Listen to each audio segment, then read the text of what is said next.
Neglia. Thank you both so much for your time here today to talk to me about what is one of my favorite documentary films of the year, Daughters. Thanks for having us.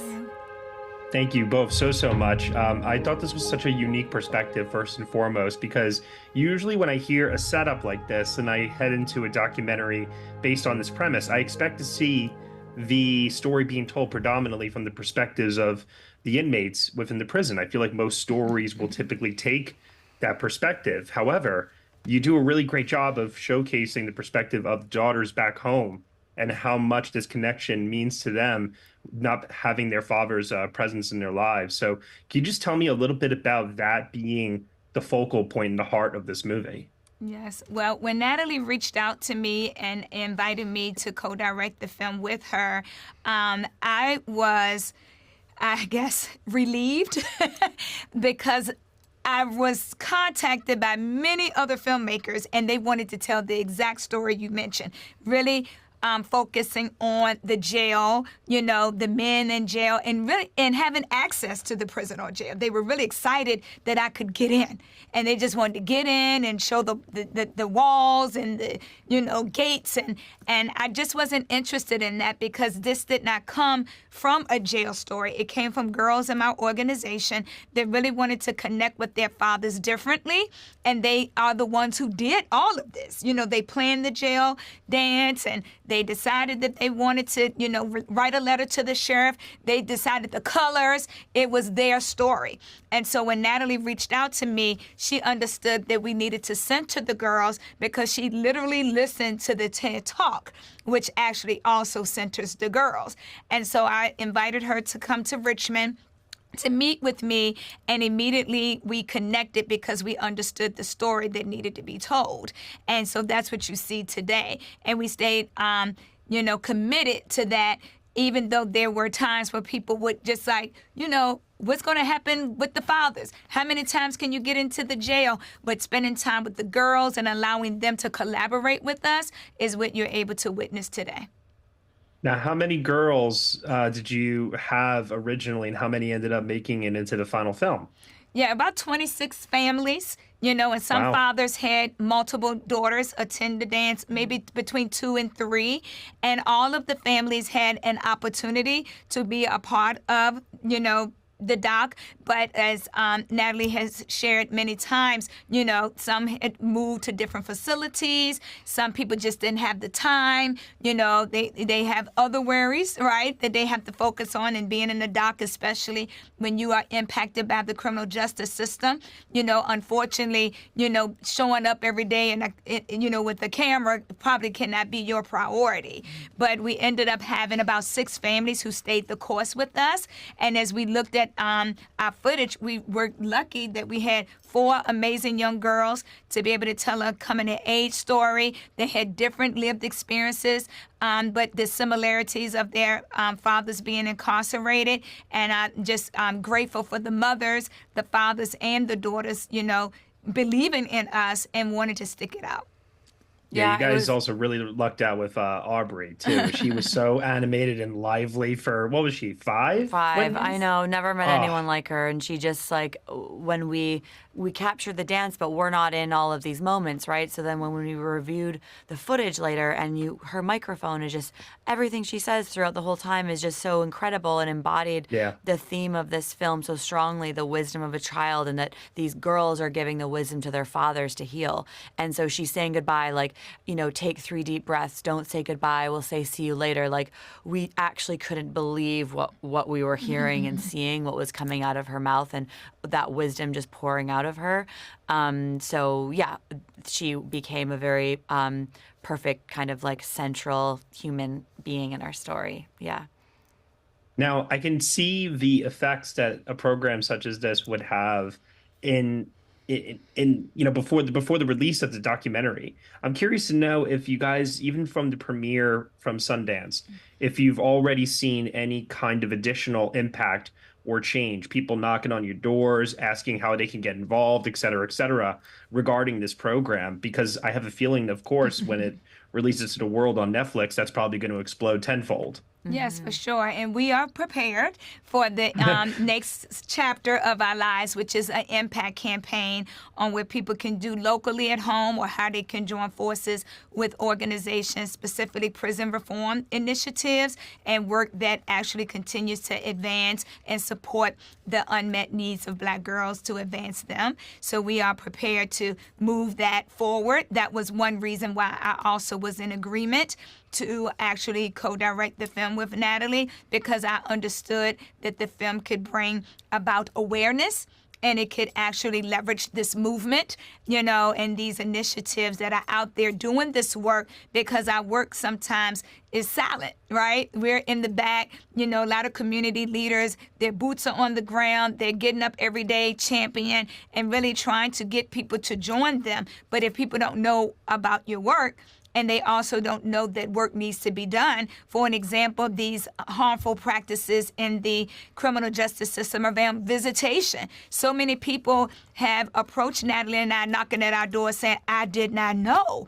I thought that you just meet in the cafeteria and you can stay, 2 or 3 hours. So we know that the first step is the awareness, and then we have some next steps of what you can do to really mobilize your community around change and supporting by just hitching yourself to some of these wagons that are already doing this amazing work to create change in our communities. Absolutely. No doubt, for sure. I'm curious to know too, Natalie, did you give Angela a heads up before she came on board as to how long this process was going to be? Because when I saw that y'all shot the dance in 2019, I was like, wait a minute. I'm Yeah. like, and then the time jump too, and I was like, oh my God. So I wish I would have given myself the heads up, because I did not know. So I was like rallying people around this project in like 2016 when I first met Angela, going like, there's this powerful program, like this is going to be an amazing documentary. At that point, I was going to be happy if it was even like a 20-minute film, right? It was just like, let's just make this. It was just so powerful, and with the music and the dance and all the layers of, then it still just took 3 years to get the DC jail to say yes. So then that was up. And of course, after we filmed that, we knew we had something really powerful. So there was, urges, okay, well, is that enough? And then it was challenging to have to take a step back and go, look, for all of us, we have it. But if we really want to tell the story and do it justice, it's actually more of a coming of age story. So I was learning as I went along. I wish I would have told myself and every single person on our team, like, this is going to take way longer than you ever thought, because I think I set expectations for all of us that it would happen a lot quicker. But then once we just sort of like relaxed into it, and then things in life, like COVID just kind of stopped everything. It was just a beautiful time where like I just got to focus on this, have one camera, do a lot of the filming on my own, and that was just made it so much more intimate, and everyone went through so much together that like we all kind of settled into the slower pace of what this film really needed to be its best form. And how do you know that you have it? Because you're getting information about the prison sentences, and it's like, oh, maybe we can hold out one more year. Like, how do you know this is the definitive moment to end it on? So year to year, you're just taking so much. You never really know. You're like, you always want to do more. Okay, well, that's happening in 6 months. That's happening. So you could film forever. And even now, it's like, would it be a stronger film if we waited till they were all 10 years older and you see them grow up their full lives? But I think for me, because the story was so much about this internal world of these girls, when we experienced some things where that inner world really changed, like with Santana, where she just really became light and relaxed and really happy and felt safe, and she was articulated that to me. Also sitting in front of a car, like these mirror things that happened like 3 or 4 years later, it really felt like she'd gone through a transformation. And then similarly with Aubrey, when we went to go visit her father and she wanted to leave and was really showing these signs of self-protection, shutting down, I can't just not being able to take it in, understanding what was going on now, and it wasn't just this sort of fantasy, was heartbreaking to see. And at that point, it felt like it was a good time to just see how what we had, what story with that telling, and then go from there. Yeah. Film obviously goes to Sundance, documentary heaven. Yeah. if you will. I There's so many know. great Oh docs my that play at God. Sundance every year. It's part of the reason why I keep going back. Yeah. You guys win 2 audience awards and are one of the most acclaimed docs from the festival. Tell me about the feeling of knowing, okay, we landed our Sundance premiere pretty damn well. Like, what was that feeling like for both of you? I would say for me, the 8-year journey that you said where we prepared for was worth the wait.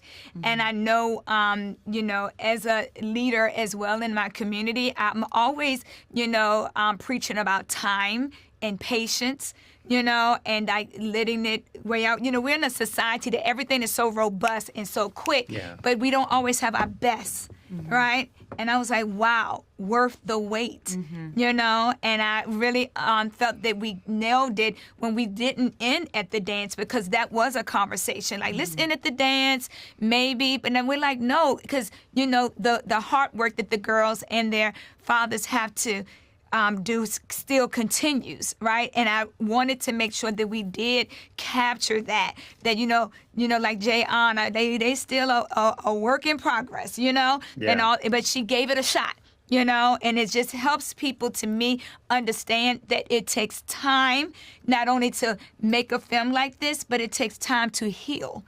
It takes time to build. It takes time to learn. It takes time to grow. And that's exactly what happened in our journey together.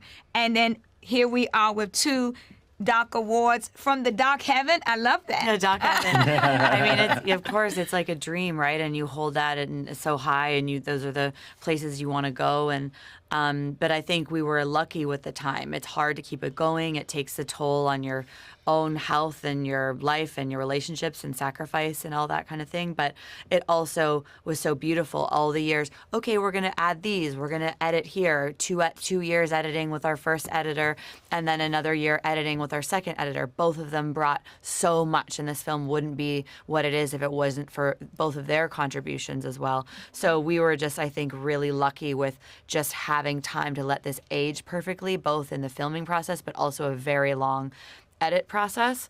And and when I got the news, I just cried on the floor and couldn't believe it. I was like, we did it. Oh my God. After you put so much pressure on yourself for so many years, and then we got into Sundance, that was like one of the peaks of my life, that getting that news that morning. Well, speaking of crying, this movie made me cry. I've seen it twice now, and both times I've cried watching it. I'm curious to know if there is a particular moment in cinematic history when you've watched something that made you cry. A moment that made me cry in cinematic history. I know, that's a good question. That's a good question. I like so much. I know. But I cried a lot of movies. I feel like I don't know, like a lot of like rom-coms, even, because I'm kind of like a sap, but like a film like Diving Bell and the Butterfly, just how immersive that was, really captivated me and was really inspiring when I was younger. Steve McQueen's films like Hunger and Shame, maybe Hunger more crying than Shame, but I love like really deep, emotional, like viscerally experiential kind of films, but also just like love stories, like Marriage Story and things like that. Sure. Where I do most of my tear jerking, unfortunately, is mainly any doc that I watch. My husband teaches African American studies, so we watch a lot of Black films around our history, and so I'm quite frustrated and disappointed and sad when I watch them, but I know I need to learn, because the reason I continue to immerse myself in those stories is because the history of Black people and their contributions is always under attack. And so we have to learn through history so we will not repeat the same mistakes. And what I hope about this tearjerker that we have is that people watch it 20 years from now and understand that what our girls were going through, what the fathers had to endure, that we don't do that any longer. Still cry from it, but understand that we must continue to vote, we must continue to be aware and pay attention and know our history so that we will not repeat what is not going to be beneficial to us, but we also continue legacy building, right? Because those films may make me sad and cry, but they also make me the activist that I've become today. I think that's a really beautiful note to end on here. Ladies, thank you so much for your time here, and thank you for this beautiful film as well. Thank you so much. Thank you so much. Take care.